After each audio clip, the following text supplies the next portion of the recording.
don't need a high-end designer or a lot of money to get a luxe look. Be your own interior designer. This is Affordable Interior Design, the podcast.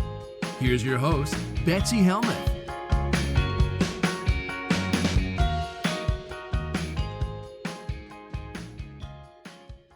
All right, let's go to my next question. My next question comes from Natalie and Brian. They write, "Hi, Betsy. I've been listening to your podcast, and I must say I'm addicted. I tune in every day while I'm working. I groom dogs. I'm learning so much about interior design, and I'm getting paid for it at the same time. My partner and I have just had an offer accepted on our dream home. We are going to be moving in this month. I've attached a rather large photo of our new kitchen, and I wanted advice on the backsplash. We were thinking about black tiles, but I'm not sure this would work well, or if we'd be wiser to go with something more neutral. There is a window and a door into the garden, so it brings in lots of natural light. We think we can get away with something a bit darker. The other photo I've attached is our sofa. I'm thinking of light gray curtains for our new house as they would tie in with some of our cushions, but I'm wondering if we should go bolder with another splash of color or if the yellow cushions would be enough of a contrast. I'm not sure whether to go pattern or plain. I hope you and your family are well. Sending our kind regards all the way from Bonnie, Scotland. Natalie and Brian."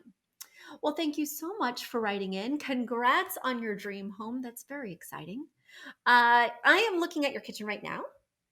You have like warm wood cabinets, sort of like a maple tone that definitely has some orange undertones, definitely reading warm, right?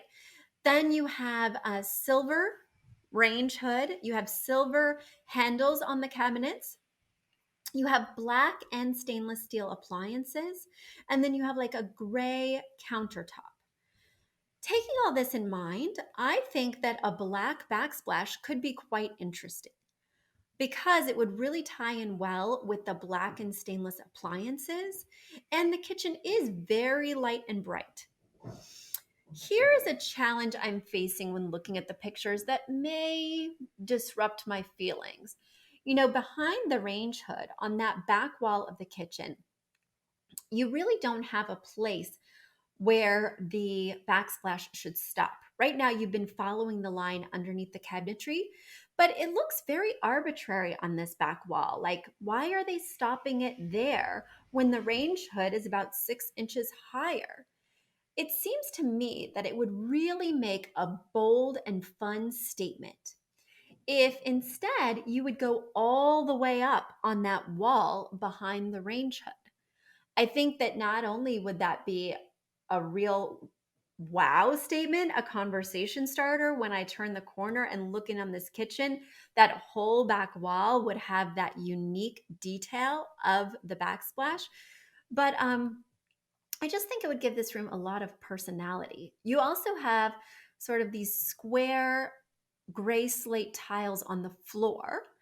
So I'm trying to think what would make the most sense, because if I truly was going to do that whole wall behind the range hood, I would do something a little bit larger than what you have now. It looks like you have about 4-inch by 4-inch square tiles in a neutral sort of off-white tone. I was thinking when I first looked at this, and before I had the idea that maybe we go all the way up, I was thinking maybe you could do some kind of black marble tile, because just a pure black is going to show every issue, whether it's a splatter from sauce. What kind of sauces do you guys have in Scotland? I went to Scotland back when I was in college. I visited a friend who was studying abroad. I don't remember eating much there. I do remember drinking a lot and having a blast, but I don't really remember what we ate. What kind of sauces are there? Well, I'm sure you guys splatter things all the time, just like we do here in the States. And whenever a tile is solid, whenever there's no differentiation in the colorway, whenever it's very dark, like a navy or a black, you can see every imperfection, whether it's that splatter or splash, whether it's hair, whether it's dust, you'll just be able to see it. And that gives me agita. That's why I was kind of into this black marble idea, because then you're getting black, but it has some veining flowing through it, whether it's gray or white, that will help to break it up and make it not so easy to see those imperfections.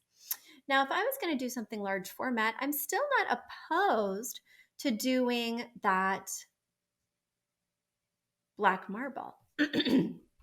Maybe I do, instead of something tall, because we do have a lot of space under the cabinetry that needs a backsplash, maybe I do something elongated, like elongated rectangular bars of the black marble, especially because, as you mentioned, it is flooded with light in here.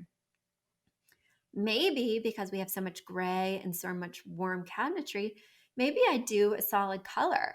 I have like a French blue tile that I took all the way up behind my windows in my kitchen and around my stove, and it just looks so dramatic.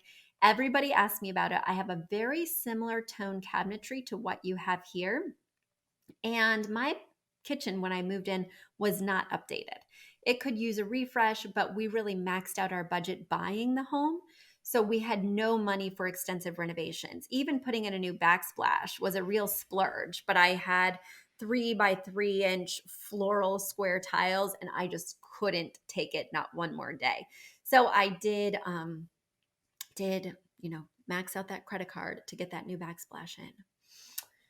But this is what I'm thinking for you. I'm thinking that you could really seize the opportunity, really take it all the way up. If you don't choose to take it all the way up, you could still do that black marble, and it wouldn't have to be quite as big. But I think what I would do if I were you is look at some inspiration pictures that align with the style of your home. Because right now, we could go any sort of direction with this backsplash. Your kitchen is neutral, almost a blank canvas on which we could overlay a color. We could overlay a shape. We'd need to keep it contemporary. We'd need to keep it cohesive with these clean lines. But the world is your oyster. So, Natalie in Scotland, I think you could have a little bit of fun with this. And I'd want you to find an inspiration photo that shows you just how much fun you could have before you make your decision. But definitely don't do the solid black. All right, so now you're talking about your living room and have some questions about that area. So, yes, besides the blue sofas and the yellow cushions, the room appears to be devoid of color.